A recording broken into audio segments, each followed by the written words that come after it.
بسم اللہ الرحمن الرحیم۔ محترم سامعین، ناظرین و ویورز، السلام علیکم ورحمۃ اللہ وبرکاتہ۔ امید ہے آپ اللہ تعالیٰ کے فضل و کرم سے خیریت سے ہوں گے۔ اللہ تعالیٰ آپ کو، آپ کے اہل خانہ کو ہمیشہ اپنی حفظ و امان میں رکھے، آمین۔ راہ ہدایت و نجات کے سلسلے کا ولاغ درس قرآن کا آغاز کرتے ہیں۔ مدرس ہیں جناب قاری حافظ مولانا محمد اقبال صاحب، خطیب جامعہ مسجد نگینہ محلہ انصاریہ شیخوپورہ، اور اسے میں اپنے یوٹیوب چینل بشیر رشیدی سے آپ کی خدمت میں پیش کروں گا۔ اگر آپ نے اسے ابھی تک سبسکرائب نہیں کیا تو پلیز سبسکرائب کر لیں، دوستوں سے شیئر کر کے ان سے بھی سبسکرائب کرا لیں، اور ساتھ میں لگی بیل آئیکن کو ضرور پریس کیجیے گا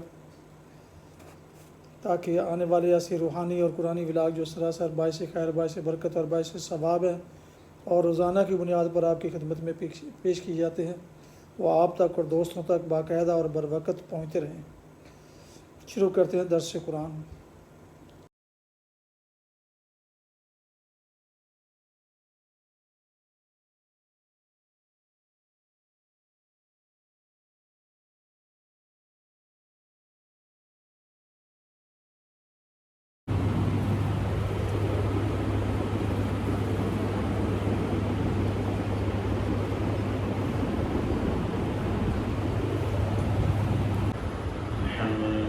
وقفا والصلاة والسلام على من لا نبي بعد، ما بعد فأعوذ بالله من الشيطان الرجيم، بسم الله الرحمن الرحيم،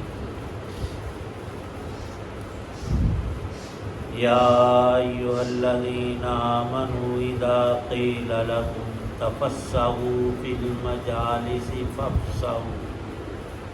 فافسحوا يفسح الله لكم، وإذا قيل انشزوا فانشزوا يرفع الله الذين آمنوا منكم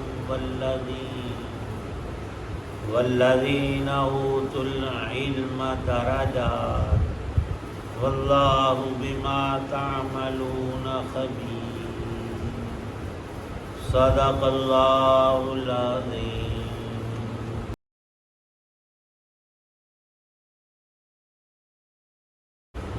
اے ایمان والو، جب تم سے کہا جائے کہ مجلسوں میں دوسروں کے لیے گنجائش پیدا کرو تو گنجائش پیدا کر دیا کرو، اللہ تمہارے لیے وسعت پیدا کرے گا۔ اور جب کہا جائے کہ اٹھ جاؤ تو اٹھ جاؤ، تم میں سے جو لوگ ایمان لائے ہیں اور جن کو علم عطا کیا گیا ہے، اللہ ان کو درجوں میں بلند کرے گا، اور جو کچھ تم کرتے ہو اللہ اس سے پوری طرح باخبر ہے۔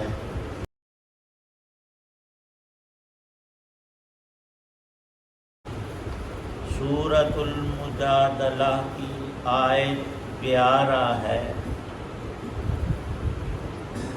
اللہ تعالی شانہ نے اس آیت مبارکہ میں کچھ آداب ارشاد فرمائے ہیں، اور ایک روایت پاک میں ہے الدین کلہ آداب، دین سارے کا سارا ادب کا نام ہے۔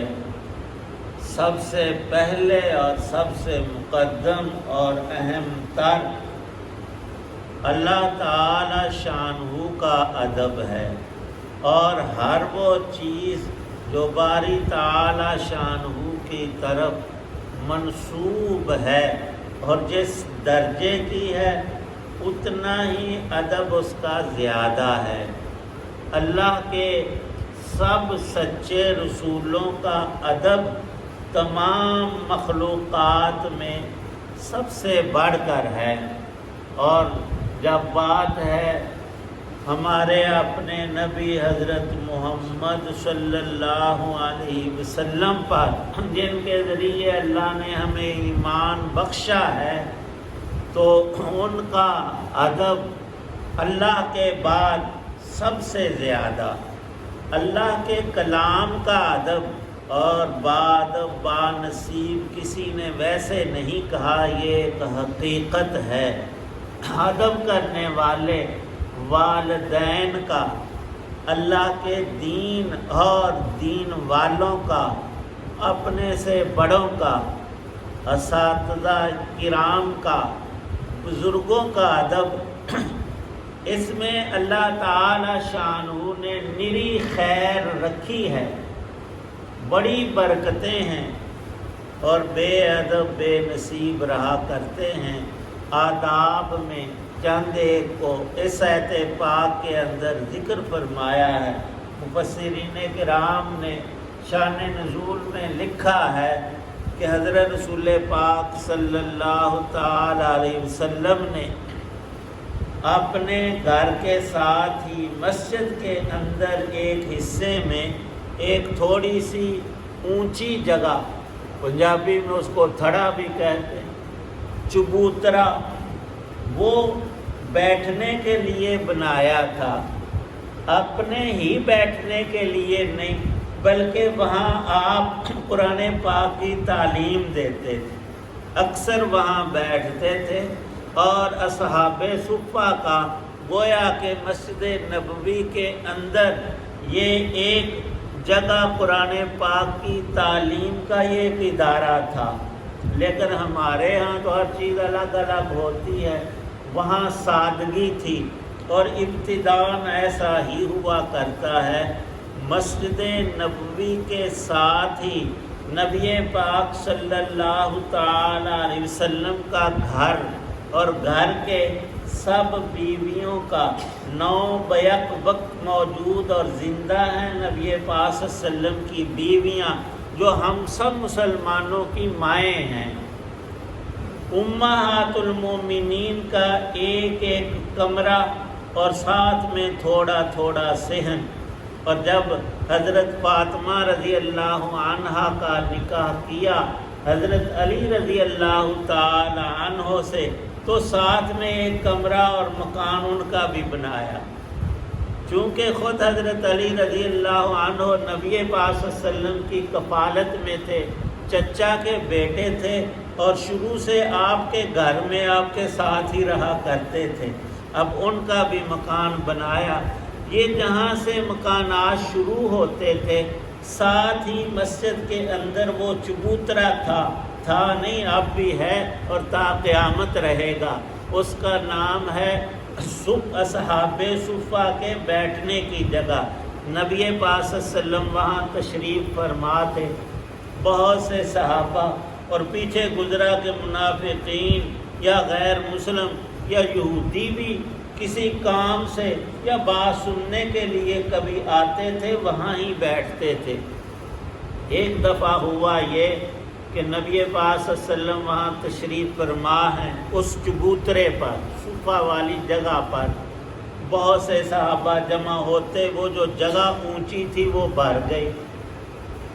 کچھ حضرات جن کو اللہ نے زیادہ بڑا درجہ دیا تھا، جیسے حضرت ابو بکر رضی اللہ تعالی عنہ، بدریین کا بڑا مقام ہے، وہ 313 صحابہ جنہوں نے نبی پاک صلی اللہ علیہ وسلم کے ساتھ مل کر کفر کے ساتھ پہلی ٹکر لی اور جنگ کی اور قتال کیا، ان کا درجہ قرآن میں اللہ نے بہت بڑا بتایا ہے کہ اللہ نے ان کی کلی بخشش کر دی، اگلی پچھلی ساری خطائیں ان کی معاف کر دی۔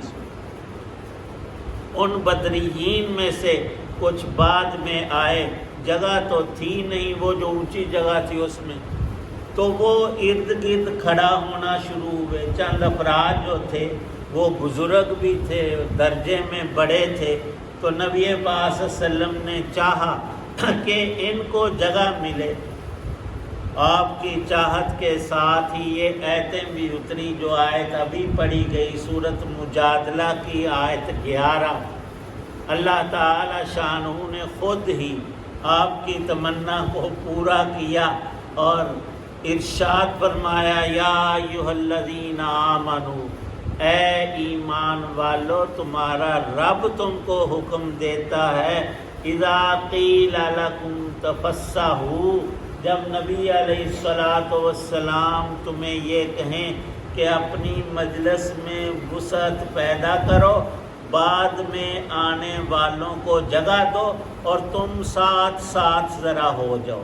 اور مجلس میں ایسا ہوتا ہے جب جگہ کم ہو یا تو پہلے بیٹھے ہوئے ویسے بیٹھے رہتے، اگر دیکھتے ہیں کوئی بزرگ ہے کوئی بڑا ہے تو اس کے لیے گنجائش بیٹھنے کی جگہ بناتے ہیں۔ یہی حکم ہوا جو اصل انسانی فطرت بھی ہے اور ہمارا اسلام کا ایک اہم ترین حکم ہے اس آیت پاک کے اندر بھی، اور فرمایا نبی پاک صلی اللہ علیہ وسلم نے کہ ان آنے والے یہ جو گرد کھڑے ہیں ان کے لیے جگہ بناؤ اور ساتھ ساتھ ہو جاؤ، یہ بھی بیٹھ جائیں۔ فافسحوا، اللہ پاک فرماتے ہیں جب ہمارے پیغمبر تمہیں یہ فرمائیں مجلس میں جگہ بناؤ تو تم وسعت پیدا کرو۔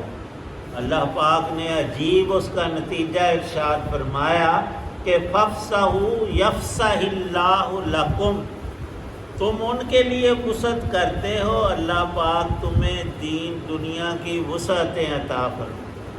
ادب کا مقام دیکھیں کہ اللہ پاک خود بتا رہے ہیں تم یہ نیک کام کرو گے تمہاری دنیا بھی سنوار دوں گا آخرت بھی، یہاں بھی تمہاری نعمتوں کو بڑھا دوں گا، وسعت دے دوں گا، اور آخرت کی وسعت وہ تو تم سوچ ہی نہیں سکتے کتنی زیادہ عطا ہوگی۔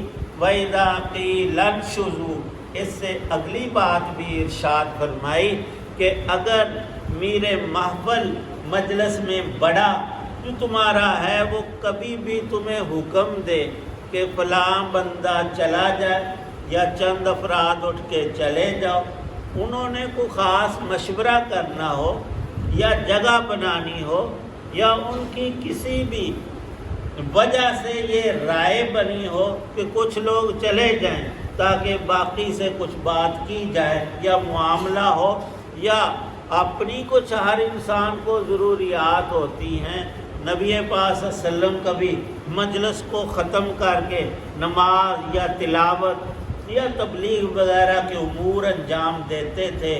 کچھ لوگ ان باتوں کو سوچتے نہیں، وہ مجلس جب شروع ہو جائے پھر باتوں پہ باتیں نکلتی رہتی ہیں اور کام بہت لمبا ہو جاتا ہے۔ ان صورتوں میں اللہ تعالی شان و ارشاد فرماتے ہیں کہ تمہیں اگر اللہ کے پیغمبر اٹھ جانے کا حکم دیں تو تم نے باتیں نہیں بنانی، ناراضگی کوئی نہیں، ان کا حکم سر آنکھوں پر اور اس کو تم نے پورا کرنا ہے۔ انشزوا فانشزوا یرفع اللہ الذین آمنوا منکم، ان حکموں پر عمل کرو گے تو اللہ ایمان والوں کے درجات کو اور بلند کرے گا، دنیا میں بھی عزت بڑھے گی، نعمتوں کی فراوانی، برکتیں اور رحمتیں حاصل ہوں گی۔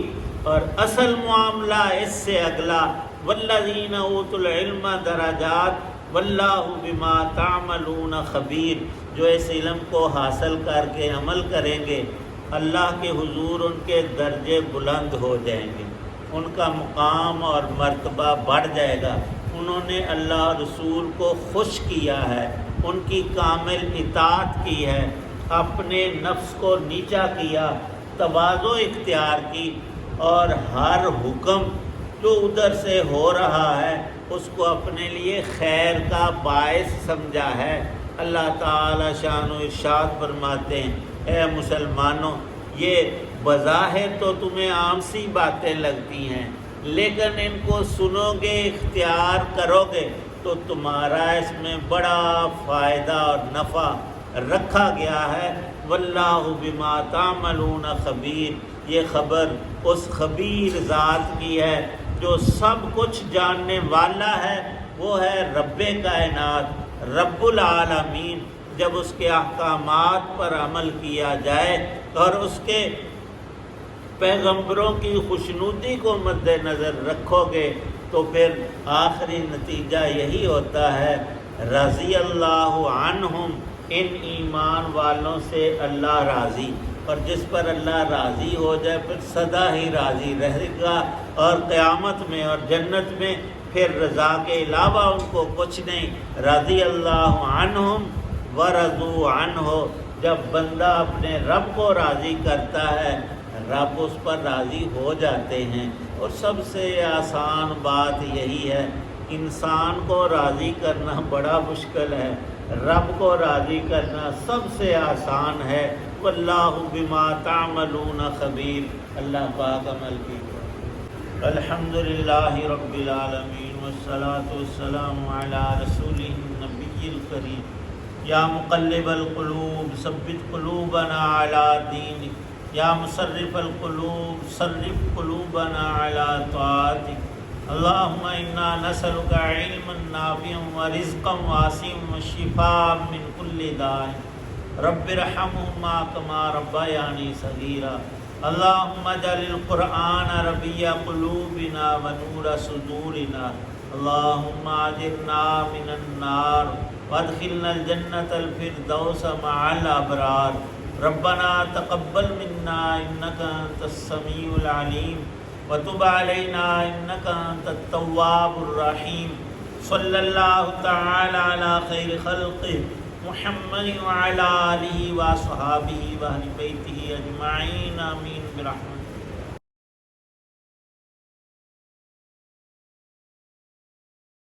محترم ناظرین، سامعین و ویورز، ابھی آپ دیکھ رہے تھے اور سن رہے تھے راہ ہدایت و نجات کے سلسلے کا ولاگ درس قرآن، جس میں آج سورہ المجادلہ کی آیت مبارکہ نمبر 11 کی تلاوت، ترجمہ و تفسیر بیان کی گئی۔ مدرس تھے جناب مولانا محمد اقبال صاحب، اور اسے میں نے اپنے یوٹیوب چینل بشیر رشیدی سے آپ کی خدمت میں پیش کیا۔ اللہ تعالیٰ آپ کا حامی و ناصر ہو، اللہ تعالیٰ آپ کو، آپ کے خانہ کو ہمیشہ اپنی حفظ و امان میں رکھے، آمین۔